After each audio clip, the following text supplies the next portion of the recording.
You want me to pass it out? One of them. You can give it to Lena. One of them, only one. Oh, there should have been something else. I can go back and look. I had just printed it while you were walking out. It should have completed. It's the magnetic field. Yeah, that's his. But then I printed nuclear and fission stuff for IPC. I can go look for that. Alright, thank you. I'll print out another one.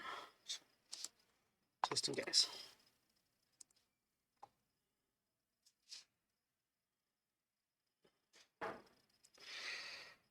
So, what's the equation for a magnetic force?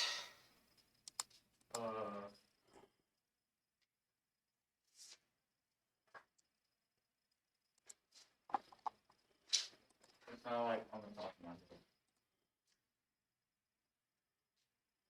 Is it the force equals the charge times velocity cross product electrical field? Magnetic field.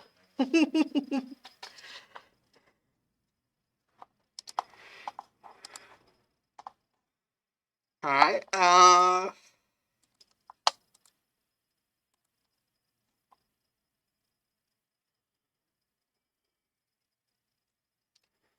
Alright. So, here's a question. Suppose I have a wire.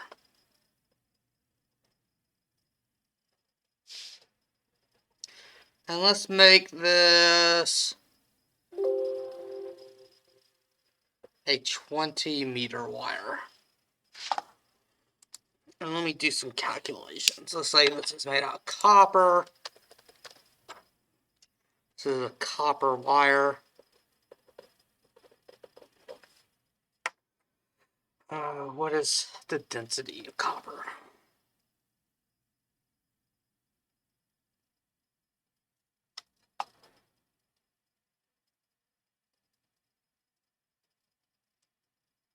I've been searching so much current and magnetic, it's like, what's the current density? No, I want the actual density of the metal. It's, when we get to AC, current density, I don't think I'll cover it too much. Density. So the density is 8.96 grams per cubic centimeter. Thank you. Let's make this wire, let's make it thick. Let's make it have a radius of 2 millimeters. My question is, oh, and another bit of information needed is Earth's magnetic field strength.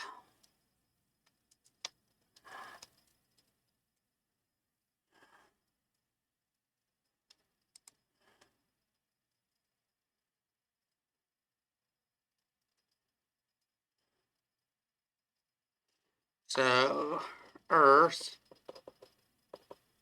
is,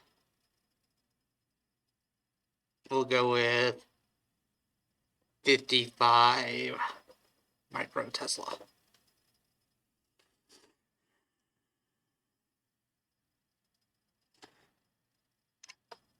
How much current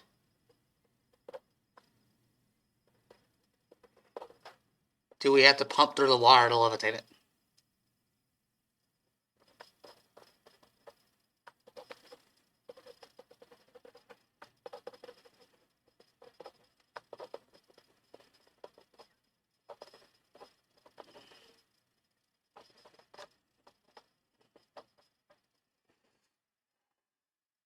So how would you solve this? Grab a calculator.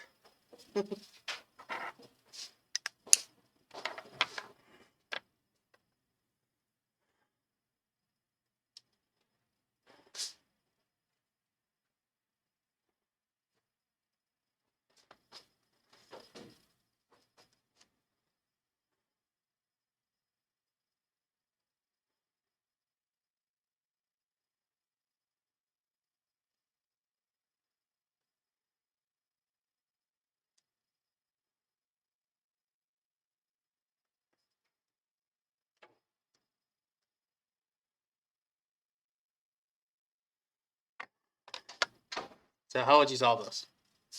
Would you have to plug in the equation for magnetic field first? And, are we using that equation? Hang. There's a lot of things you can do. So what are the only two forces on it? The, is it the magnetic field, the Earth's magnetic So Earth's magnetic field is going to,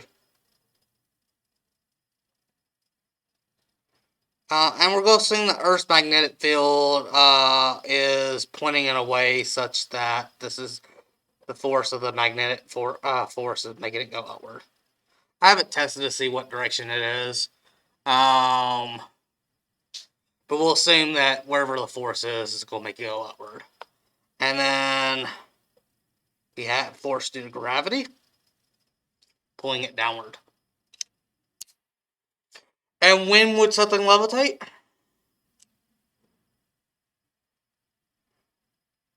Whenever this force counteracts that force, so that there's no net force and, it's not going down or upward. When this is at least stronger than this, or equal to it, is the condition we look for.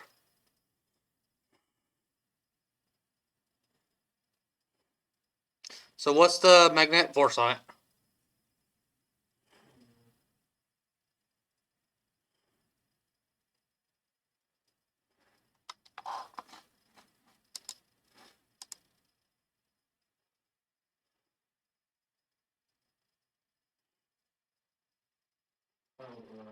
So what if we have to use the equations like V naught times charge over 2 cos squared?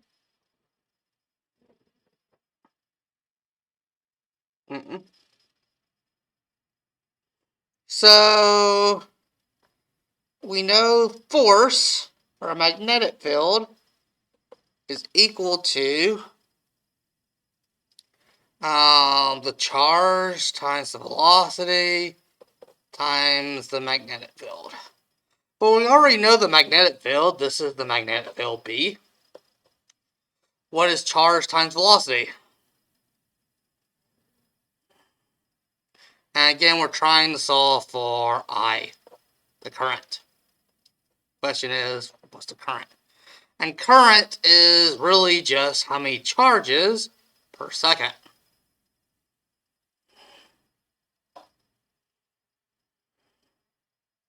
I know that charge times the length equals charge times the velocity, or the current times the length. Yeah, current times length.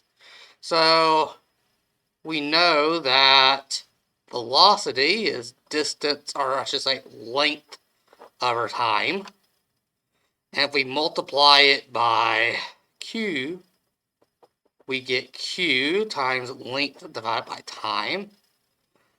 And I know that charge divided by time is current. Current is equal to charge divided by time. So that's equal to current. So current times time is equal to charge times velocity. Charge times length. Charge, not charge, you got me saying it now. Current times length is equal to charge times velocity. So current times length times the magnetic field is going to be equal to our force. Alright. And what's the gravitational field? Fg.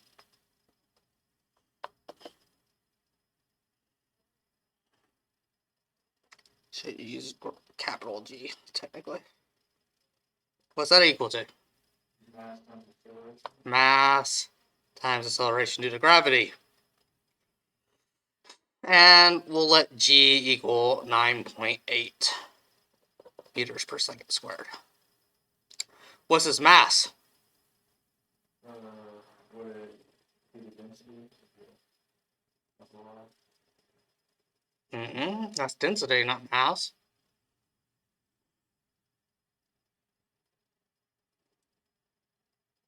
So we have a cylinder. What's the volume of the cylinder? So density relates mass to volume. So we need to figure out what the volume is. So we got a radius of 2 millimeters. We have a height or length of it equal to 20 meters. What would the volume be? What's the volume of a cylinder? What's the area of a circle?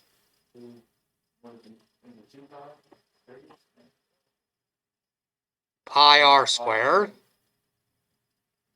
is the area of a circle. We take the area and multiply by its length because there's 20 meters of circles. So height or length.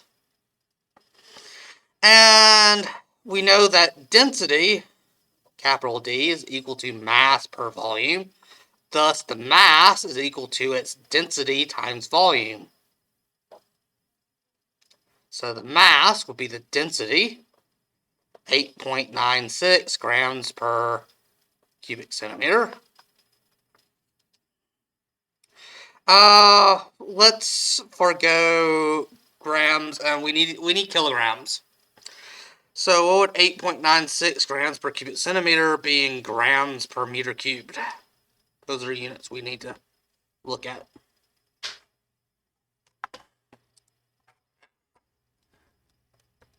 How would I convert grams per cubic centimeter to kilograms per meter cubed?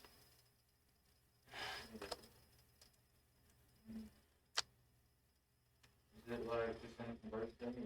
Isn't it like 100 grams, 1 kilogram? So to convert from grams to kilograms, you need to divide by 1,000. So we have 8.96 grams per 1 cubic centimeter. To go from so I know 1 kilogram is equal to 1,000 grams. So grams cancel out. So I'm in kilograms per cubic centimeters. What is the ratio of cubic centimeters to cubic meters?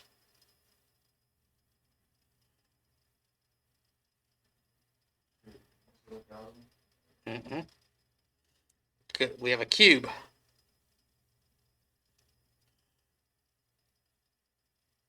So imagine we have a cube.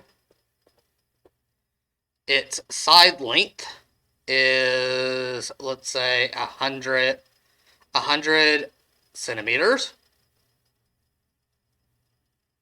Right? So that means its total volume would be what? 100 times 100 times 100. So this would have 1 million cubic centimeters, right?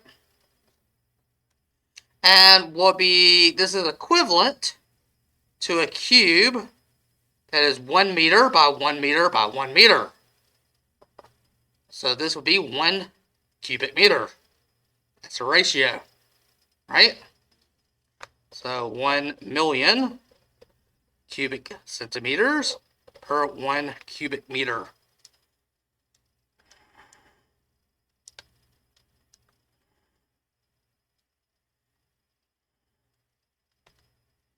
Which gives us, so cubic centimeters, cancel out with cubic centimeters. Now we're left with kilograms per cubic meter, which is 8,960 kilograms per cubic meter.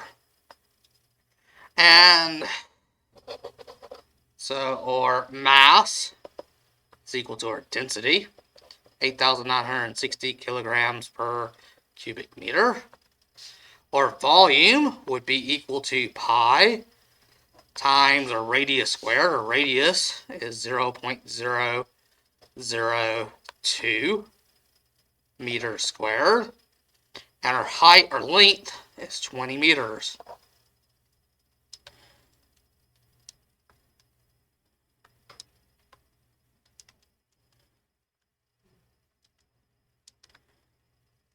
Thus, we have a mass of 2.25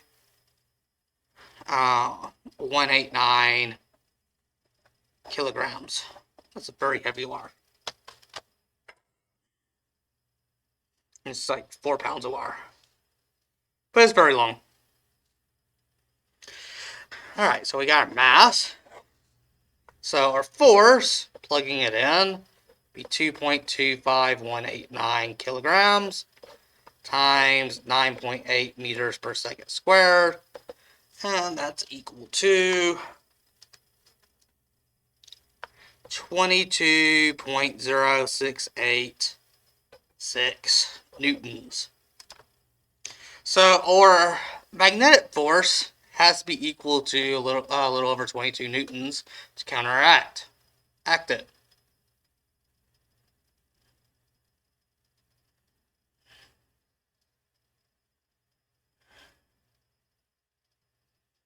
So we know that force, magnetic force, has to equal gravitational force, or magnetic force is equal to the current times the length times the magnetic field, and our gravitational force is equal to mg.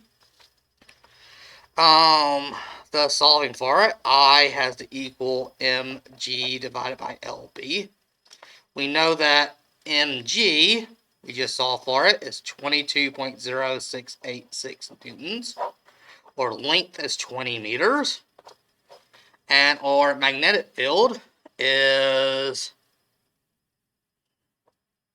55 times 10 to the negative 6 Tesla.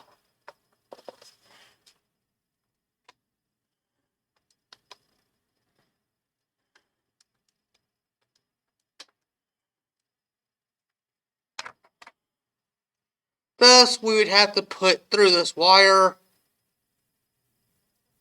20,062.325 amps in order to levitate it. A very crazy high number. That's why wires don't normally levitate. Of course, if we make the wire thicker, it would have less mass and require less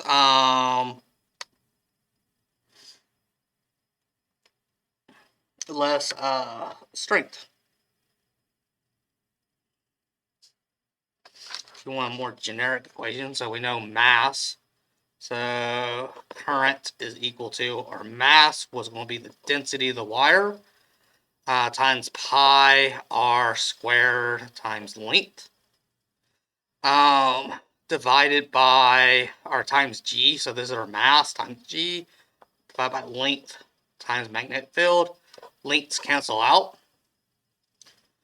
So really, this doesn't actually depend on the length of the wire at all, now that I'm looking at it.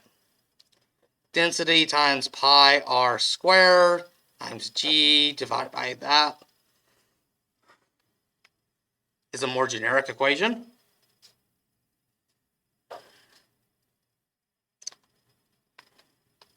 I'm curious at what is something more easier done. So 0.002 squared times 9.8 divided by 55e.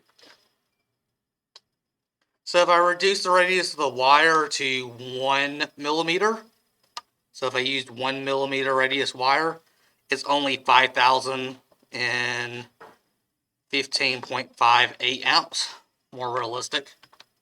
But at that point, that amount of amps for that thin of wire might start causing it to melt.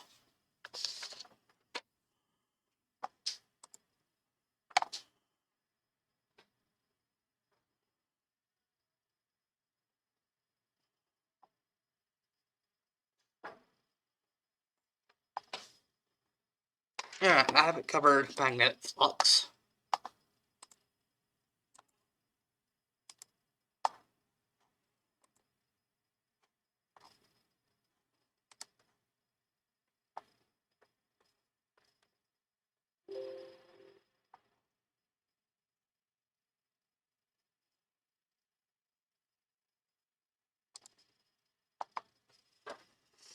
So, magnetic flux.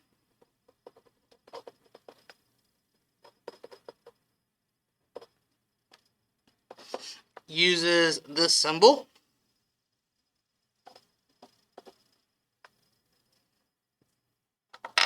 Is it on this one? Yeah. It's very simple. I just forgot to cover it.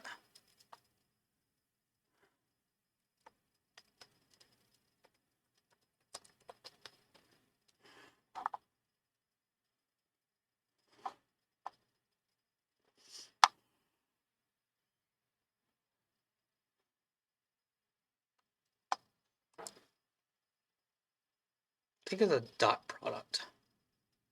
Yeah, it's equal to B dot A, where B is the magnetic field and A is an area. And it's weird that area has a direction.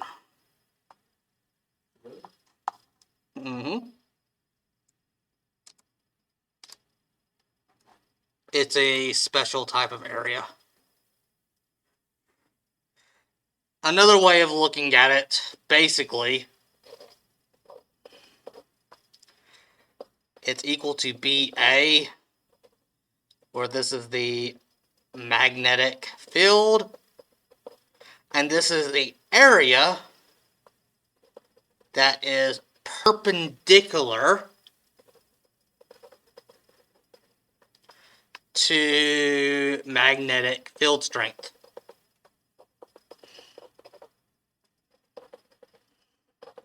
So what that means is, let's say we have a north magnet here and a south magnet here.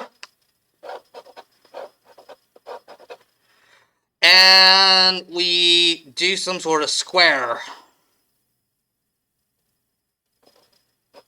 out in it. If I point the square in this direction to where it's parallel with it, the flux will be zero. No lines are going through it. If it's at this angle, I'll call this angle theta, then the portion that's perpendicular to it would be this right here. Right? So it'd be equal to BA cosine of theta.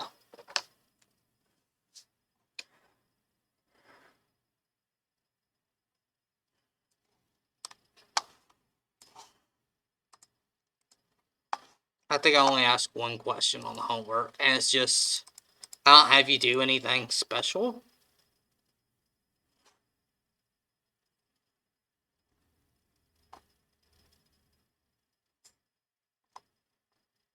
But in higher level of maths, it's very complicated to do all this.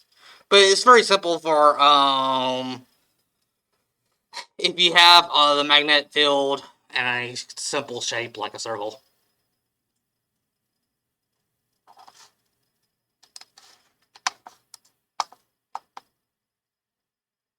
So the magnetic flux is the product of the average magnetic field times the perpendicular area that it penetrates.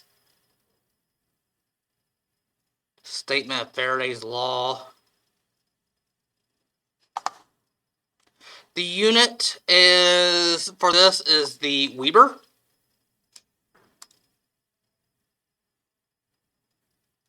It would be obviously Tesla times meter squared. But we call that unit a Weber, WB.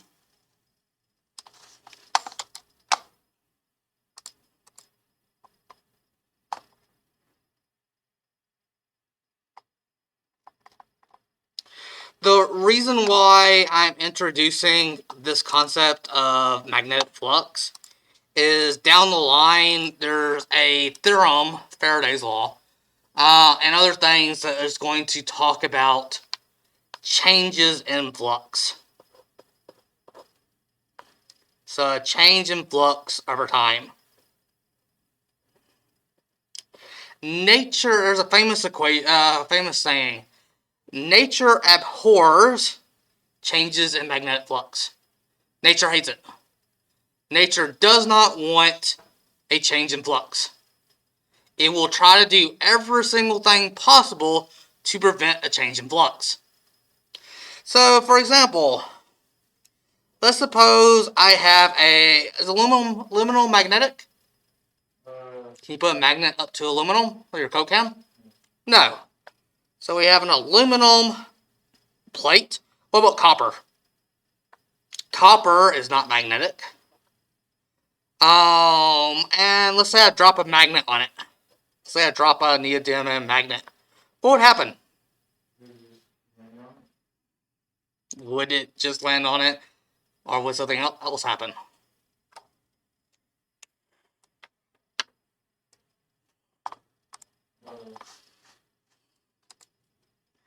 Nature abhors a change in magnetic flux. If it's possible, it will try to undo it. So let's draw our area. So I'm going to put my little tiny area right here inside the copper or aluminum. As this magnet is getting closer and closer, what's happening to the magnetic field? It's getting stronger and stronger at this point. And the magnetic field times this area is the flux. So if it's getting stronger and stronger and nature hates it, what do you think nature is going to do? It's going to create a brand new magnetic field in the opposite direction. So if we have a magnetic field coming down here, basically there's electrons, charges, all in here moving randomly. And what happens when a charge moves? It creates what? Magnetic field. A moving charge creates a magnetic field.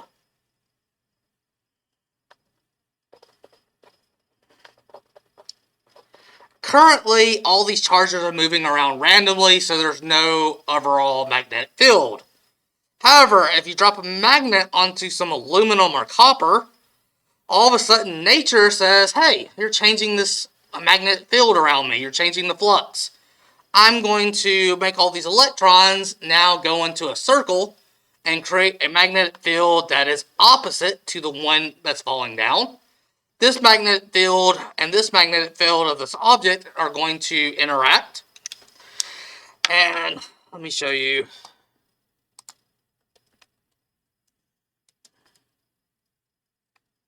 Dropping magnet on copper.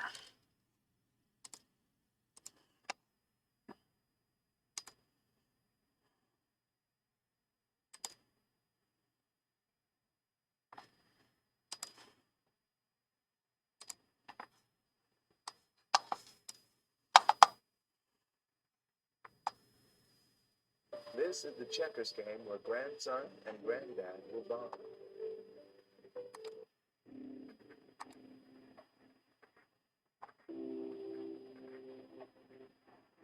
So that's on a copper.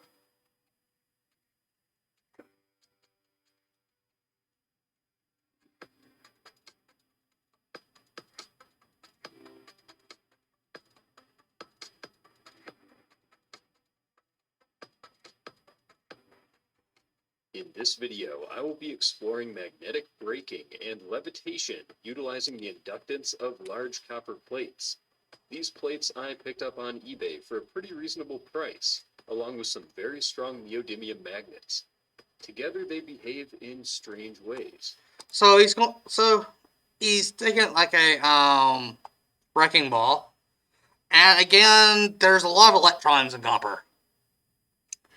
And as this is getting closer and closer and closer to it, the magnetic field is very strong close to the neodymium magnet. It goes off to zero affinity. So as it's getting closer and closer, the magnetic field at any point in space is increasing. And Faraday's law, one way of saying it is nature abhors changes in flux, magnetic flux. Along with some very strong neodymium magnets. Together they behave in strange ways. Copper is...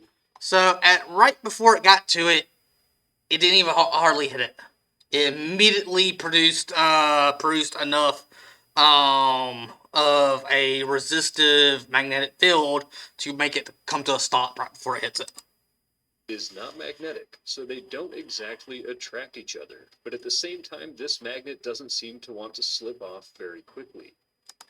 And that's another thing. As it's trying to move, slide down it, it's going to create a field, a magnetic field that always opposes the movement and change of the other one. Drags across the plate slowly, like it's moving through a thick fluid. It's even more interesting if I drop the magnet on the plate. It slows down midair and gently floats to the surface. So if the copper is not magnetic, something else must be causing this. And many of you probably already know the answer has to do with electricity. When a magnetic field moves through copper and many other metals, it causes electrons to reorganize themselves and flow in a circular pattern perpendicular to the oncoming magnetic field. Of course, the electrons were perfectly happy being where they were before the magnet tried moving them around. And so they resist this movement by generating a temporary magnetic field of their own. Another way is for every force, there's an equal and opposite force.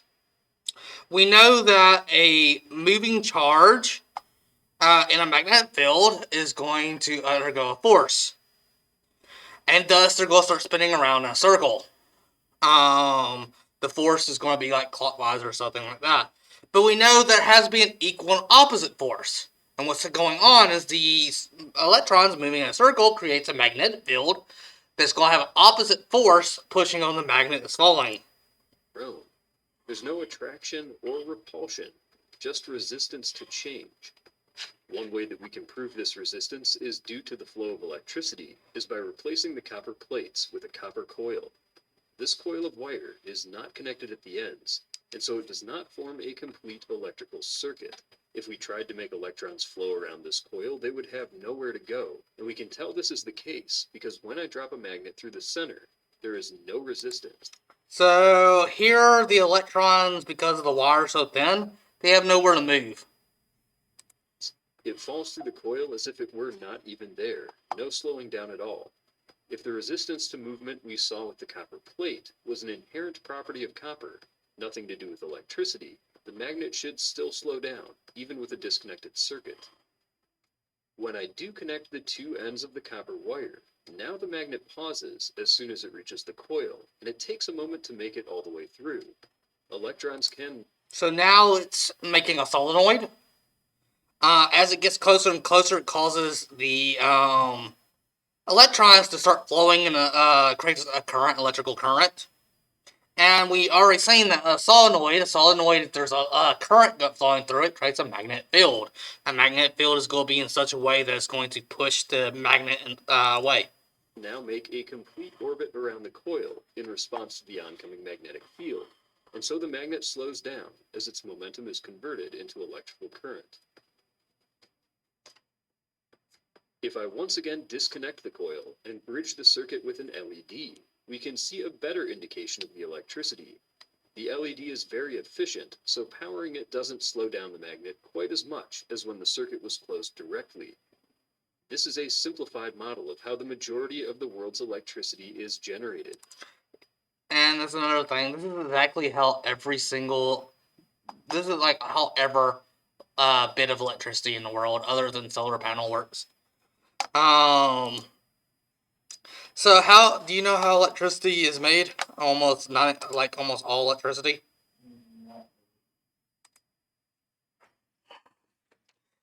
So the basic premise of any plant, power plant, we have a tank of water.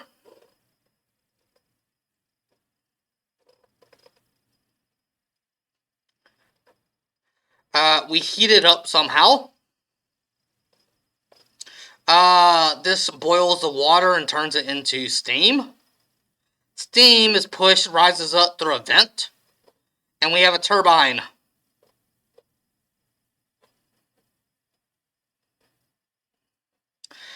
The high pressure of the steam building up is going to push this turbine to spin. And if we have, these turbines are made out of wire, copper wire, and we have a very strong magnet next to it. Well, we're pushing wire around a magnet, so the flux is changing. Basically, we're changing the area, not the magnetic field. So this is the reason why it's done in flux. If we can either take this area and move it toward a magnet, or we could take a magnet and move it toward this area. Regardless, some area times magnetic field is changing. This creates electricity. It causes the electrons to move to resist this motion. So the steam is going to come up and turn a turbine, creating electricity. And then we have a cooling off chamber and some sort of pump that pumps it back. This is how every bit of electricity in the whole world is made. Nuclear power plants. We take nuclear reactions to heat up water. A lot of solar plants actually has two mirrors, or I should say it's a more rounded mirror with a glass tube down it. And this glass tube is water. Light hitting it is going to reflect all the light to this point, causing the water to heat up, and then at the end of it is a turbine. Gravity. Gravity is a little different. This is dams. We have water falling off of a dam that turns a turbine. So still water is pushing a turbine. We just don't have to convert it into steam. Coal. We burn the coal to do that. Natural gas, so forth and so forth.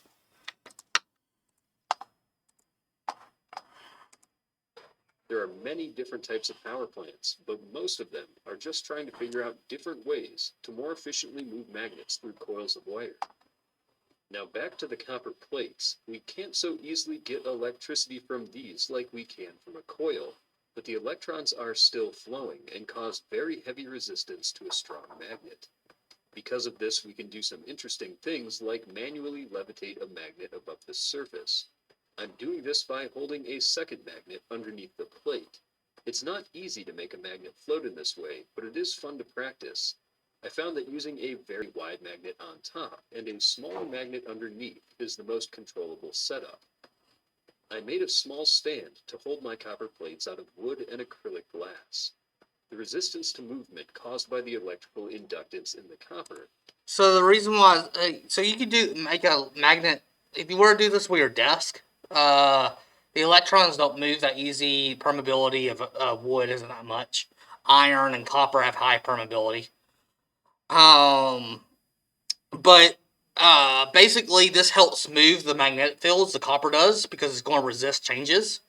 Which means that whenever the magnet starts tilting, it's going to be slowed. Where if you tried to do it on your desk, you would see it immediately fly and flip around, and you wouldn't be able to keep it levitated. It would instantly mess up. Is the only reason this levitation is possible. On a surface without this property, a magnet will fly right off the side as soon as you try to lift it with a second magnet. Despite the resistance that we've seen to change, magnetic fields pass right through copper as if it were not even there, as we can see by how I'm able to rotate this small cube magnet from a long distance away, even with the copper plate separating the magnet in my hand. Replacing the disc magnet with this smaller cube in the earlier setup allows me to walk it across the surface like a little robot, and the motion damping provided by the copper gives me very precise control. Besides the generation of electricity, there are a few other practical applications for this sort of motion damping. High-speed trains and even some roller coasters use a magnetic braking system set up in a way very similar to this, with powerful magnets, usually electromagnets, elevated above a conductive surface. The magnets slow the vehicle down quickly, without any surface-to-surface friction that causes damage in conventional braking systems between brake pads and rotors. So you can make a frictional brake like that? Roller coasters and like Japan's bullet trains. They run on like aluminum tracks. Aluminum. I think it's aluminum.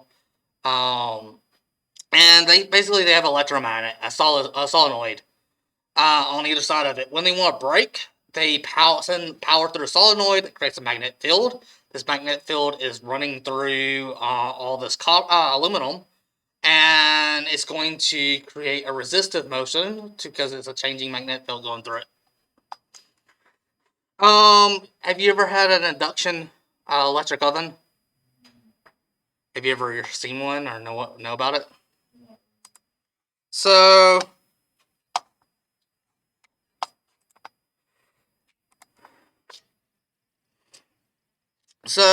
if I take a copper plate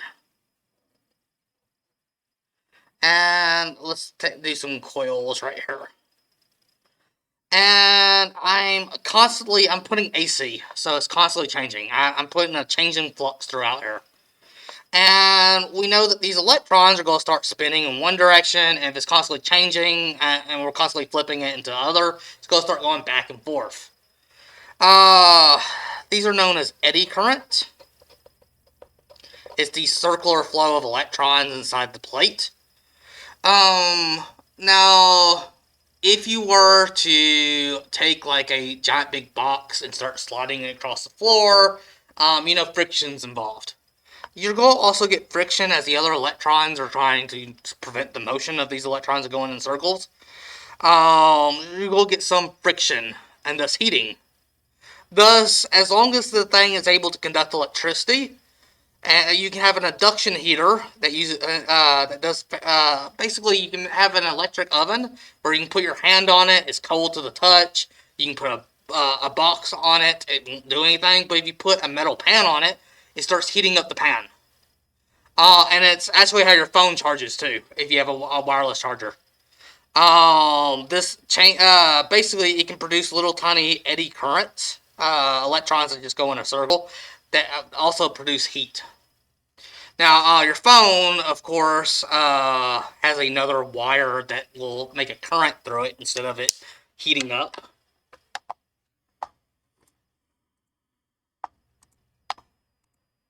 Favorite tabletop demonstration of magnetic braking is to swing a magnet toward a chunk of copper like a wrecking ball. The magnet loses all of its momentum at the very last moment in a way that almost looks supernatural. It reminds me of a scene in the second Matrix movie where Neo stops bullets in midair. What's really happening is of course the same thing that has happened in my other examples. The magnet's momentum is slowed by opposing magnetic fields generated by the flow of electrons in the copper. And since the electrical energy isn't being collected by a circuit for any useful purpose, it dissipates into the lump of copper as heat. So the copper actually gets warmer every time I swing the magnet toward it, but by such a small amount that measuring the change would be very difficult. All of the things that you've seen. And let's review. We only got like 3 or 4 minutes. One more homework problem.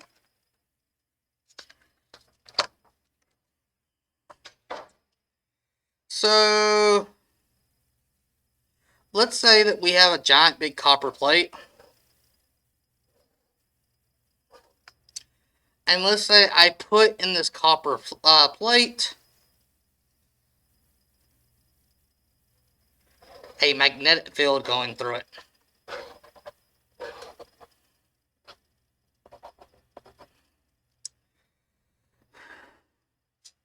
What radius will all the electrons go in?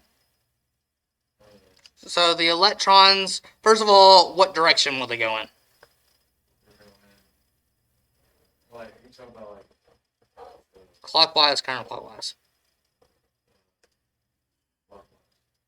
So the magnetic field is going down. Thus we need to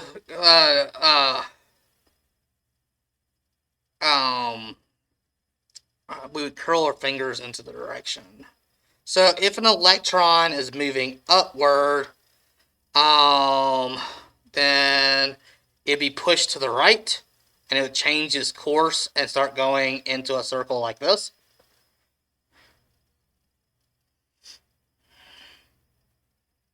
Oh, and I should say, this depends on velocity, too. Yeah, all the electrons are moving at random speeds. So, let's say we have an electron going in here at 10 meters per second. We have a 2 Tesla magnetic field. So, regardless of what direction it's actually moving in, it's going to make a clockwise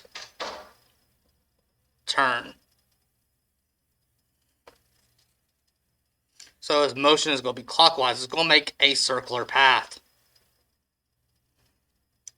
We know two things about this. One is going to undergo a force, a magnetic force. That'll be equal to the charge times the velocity cross product with magnetic field. We also know in order to stay in a circular motion, you have to have centripetal force. And that centripetal force is going to come from this. What's the equation for centripetal force?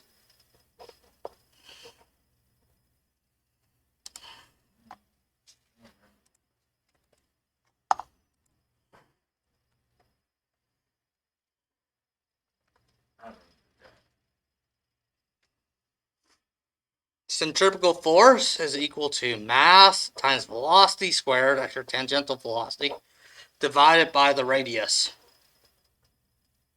And we know that the centripetal force is caused by this. Thus, FB is equal to F centripetal force. Or centripetal force is the magnetic force. That's what's causing it. Thus, Q times velocity, cross product with B, is equal to the mass times the tangential velocity squared divided by R. That's all you need to know. We'll look over more examples tomorrow. They were gonna be doing like some of the